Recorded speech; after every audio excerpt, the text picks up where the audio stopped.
Hello guys, कैसे हो आप सब। आज मैं चैप्टर नंबर 19 एक्सप्लेन करूंगा और बिना किसी डिले के चलते हैं सीधा स्टोरी में।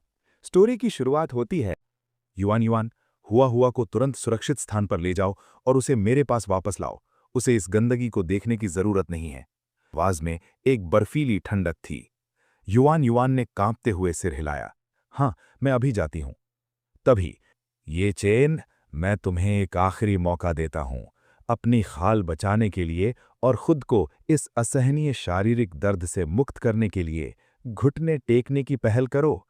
अपनी गलती स्वीकार करो और गिड़गिड़ाओ, शायद मेरा दिल पसीज जाए। ये चेन की आंखों में कोई डर नहीं था, केवल गहरी नफरत और तिरस्कार था। उसने अपनी मुट्ठियां कसीं और शांत स्वर में कहा, तो फिर मैं भी अपनी बात फिर से दोहराता हूं। तुम जैसे तुच्छ और कायर लोग मेरे सामने खड़े होने के भी योग्य नहीं हो। अहंकारी मूर्ख, अब तू सीधा यमराज से बात करना। मर जाओ। नेता दहाड़ा। अतीत की कड़वी सच्चाई।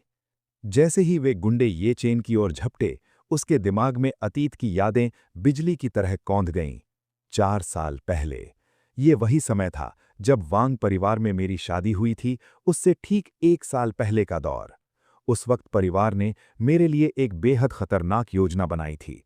उन्होंने मेरे चरित्र और साहस की परीक्षा लेने के बहाने मुझे युद्ध क्षेत्र में ही मुकदमा चलाने, कोर्ट मार्शल या ट्रायल की व्यवस्था की। मुझे जबरन 1 साल के लिए सीरिया के नरक में भेज दिया गया था। इन हमलावरों को लग रहा था कि वे प्रोफेशनल हैं। हाँ, आम लोगों की तुलना में ये थोड़े बेहतर हो सकते हैं, लेकिन उस इंसान के लिए जिसने युद्ध क्षेत्र में मौत को करीब से देखा हो, जिसने पूरे 1 साल तक खून की नदियों और लाशों के ढेर के बीच हर सांस के लिए संघर्ष किया हो, ये प्रोफेशनल गुंडे तो महज बच्चों का खेल हैं। नरसंहार की शुरुआत। पहला हमलावर करीब आया, लेकिन ये चेन की फुर्ती किसी चीते जैसी थी। आह!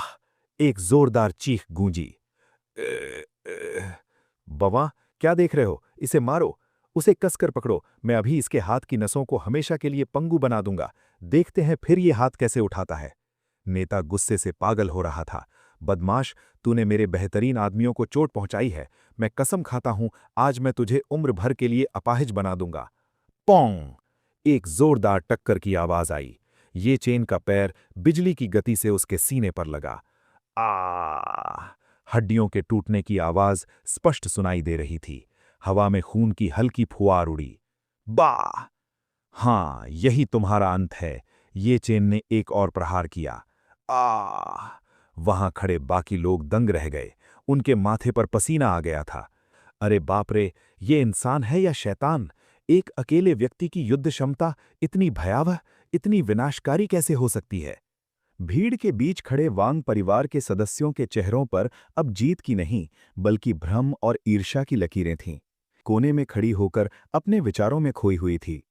क्या ऐसा हो सकता है कि उस बूढ़े व्यक्ति ने जियाकी की शादी ये चेन से इसलिए करवाई हो क्योंकि वो उसके असली कौशल और उस खौफनाक अतीत से परिचित थे? वो मन ही मन बुदबुदाई। उसकी आंखों में आंसू भर आए। क्या दादाजी ने मेरी सुरक्षा के लिए ये ढाल तैयार की थी?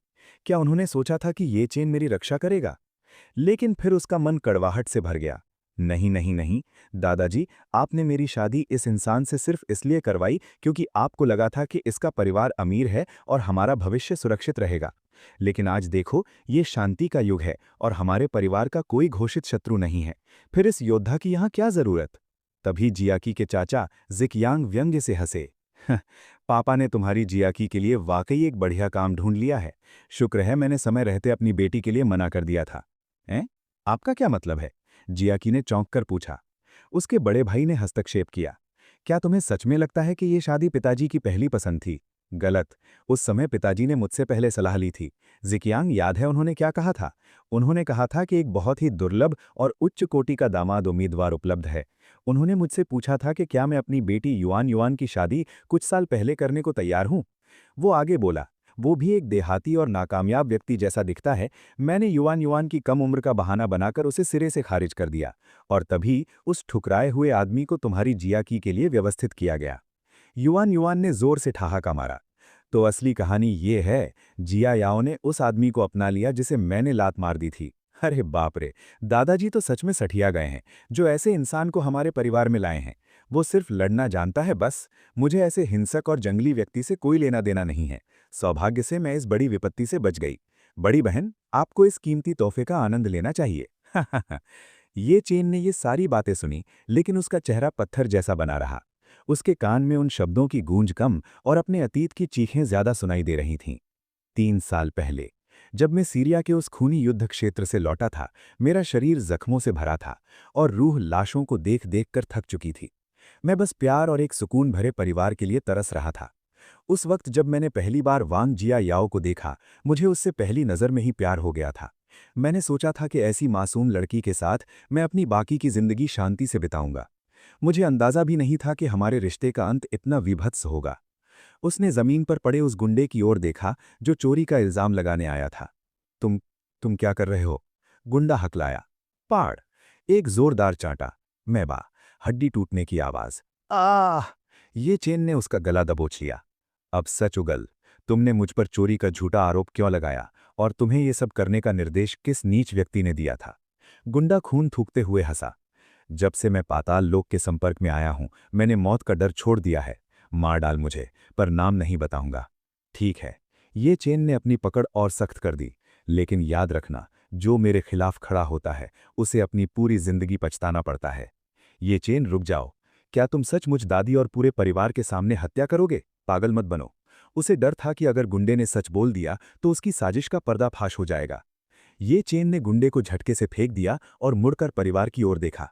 मैं एक आखिरी बार कह रहा हूं, मैंने वांग परिवार का एक पैसा भी नहीं चुराया। अगर हिम्मत है तो पुलिस को बुलाओ, और आइंदा मुझसे ये मत कहना कि तुमने मेरी भलाई के लिए पुलिस नहीं बुलाई। मैं जेल जाने से नहीं डरता, पर तुम अपने कर्मों से जरूर डरोगे। तभी कोने से एक कुत्ता भौंकता हुआ आया। वाह वाह! ये चेन की आवाज थोड़ी नरम हुई। उसने झुककर कुत्ते के सिर पर हाथ फेरा। मेरी नज़र में इस पूरे घर में चोरी करने लायक सिर्फ एक ही कीमती चीज थी, और वो तुम हो। पर अफसोस, मैं तुम्हें साथ नहीं ले जा सकता। वाह वाह! कुत्ते की उदास आवाज। मैं अब यहां नहीं रहूंगा, ये चेन ने कहा। उठते हुए उन्होंने कहा, अच्छे से रहना और खाने पीने में ज्यादा नखरे मत करना। उसके जाता ने फुसफुसाते हुए पूछा, पिताजी, क्या हम उसे ऐसे ही जाने देंगे? ठंडी सांस ली। यहां कोई भी उसे शारीरिक रूप से नहीं हरा सकता। उसे खत्म करने के लिए अब हमें दूसरे रास्ते अपनाने होंगे। उधर गुंडे और उनके नेता भाई गुआ को संभालने की कोशिश की जा रही थी। भाई गुआ, क्या आप ठीक हैं? भाई गुआ ने अपना टूटा हुआ हाथ पकड़ा और चिल्लाया, अरे बदमाश, तूने मुझे इतना कमजोर समझा? मेरे भाइयों के इलाज के लिए अब तुम्हें 1 नहीं बल्कि 2 मिलियन देने होंगे। उस ये चेन ने मेरा हाथ लगभग अपंग कर दिया है। पैसा कोई समस्या नहीं है। बस आप उस ये चेन को ऐसा सबक सिखाएं कि वो फिर कभी खड़ा ना हो। अगर वो मर जाए तो और भी बेहतर है। गुंडे ने गुस्से में अपनी आंखें सिकोड़ी। ठीक है, मैं इस अपमान का बदला लेकर रहूंगा। मुझे जल्दी निकलना होगा, पर यह चेन की मौत का वारंट अब जारी हो चुका है। हुआशेंग ग्रुप के मुख्य कार्यालय की ऊंची मंजिल पर स्थित सम्मेलन कक्ष में तनाव और उत्साह का माहौल था। शहर के सबसे शक्तिशाली व्यवसायियों की बैठक चल रही थी। मेज के सिरहाने बैठे रहस्यमय सीईओ ने फाइलों को बंद करते हुए अपना निर्णय सुनाया। चूंकि बोर्ड के सभी सदस्य इस प्रस्ताव से सहमत हैं, इसलिए अब से हम आधिकारिक तौर पर डिंग चैंग रियल एस्टेट के साथ अपना बड़ा प्रोजेक्ट और सहयोग शुरू करेंगे। ये सौदा शहर की सूरत बदल देगा। सीईओ ने अपनी सचिव की ओर देखा। होंग्यान, तुरंत वांग परिवार को सूचित करो। डिंग चैंग रियल एस्टेट के प्रतिनिधियों को यहां बुलाओ। मैं चाहता हूं कि वो व्यक्तिगत रूप से मुझे इस परियोजना से संबंधित अपनी भविष्य की योजनाओं और बारीकियों के बारे में विस्तार से बताएं। मुझे उनकी तैयारियों का खुद निरीक्षण करना है। मैं कोई भी ढिलाई बर्दाश्त नहीं करूंगा। होंग्यान ने सम्मानपूर्वक सिर झुकाया। जी सर, मैं उन्हें तुरंत आदेश भेजती हूं और बैठक का समय तय कर दूंगी। वांग परिवार के आलीशान जिशान विला में खबर पहुंचते ही हड़कंप मच गया। जिकियांग हाथ में फोन लिए कमरे में भागा भागा आया। उसका चेहरा उत्साह से लाल था। माँ, बहुत बड़ी खुशखबरी है। राष्ट्रपति किन ने अभी अभी मुझे फोन किया। उन्होंने बताया कि हुआशेंग समूह के नए और शक्तिशाली सीईओ ने हमें 70 मिलियन का भारी भरकम वित्त पोषण यानी फंडिंग देने पर अपनी अंतिम सहमति दे दी है। उसकी मां की आंखों में चमक आ गई। जिकियांग ने आगे कहा, हालांकि एक छोटी सी शर्त है। वो चाहते हैं कि मैं इस पूरी परियोजना पर उनसे आमने सामने चर्चा करूं।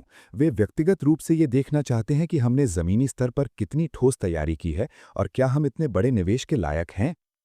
उसकी मां ने गंभीरता से उसका हाथ पकड़ा और कहा, ज़िकियांग, ये हमारे परिवार के लिए जीवन मरण का सवाल है। तुम्हें वहां अपना सर्वश्रेष्ठ प्रदर्शन करना होगा। उस रहस्यमयी राष्ट्रपति ये पर तुम्हें ऐसी अमिट छाप छोड़नी होगी कि वो दंग रह जाएं। हमें न केवल ये निवेश चाहिए, बल्कि हम भविष्य में भी हुआशेंग ग्रुप के साथ स्थायी सहयोग बनाए रखना चाहते हैं। ये वांग परिवार की किस्मत बदलने का सुनहरा मौका है।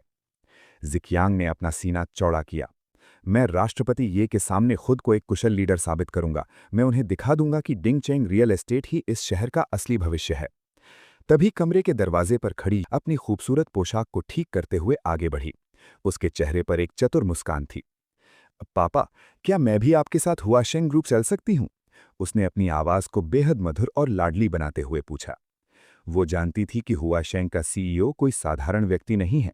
उसने मन ही मन सोचा, अगर मैंने अपनी खूबसूरती और चतुराई से उस शक्तिशाली सीईओ का ध्यान खींच लिया, तो जियाकी और उस बेकार ये चेन की तो रही सही इज्जत भी मिट्टी में मिल जाएगी।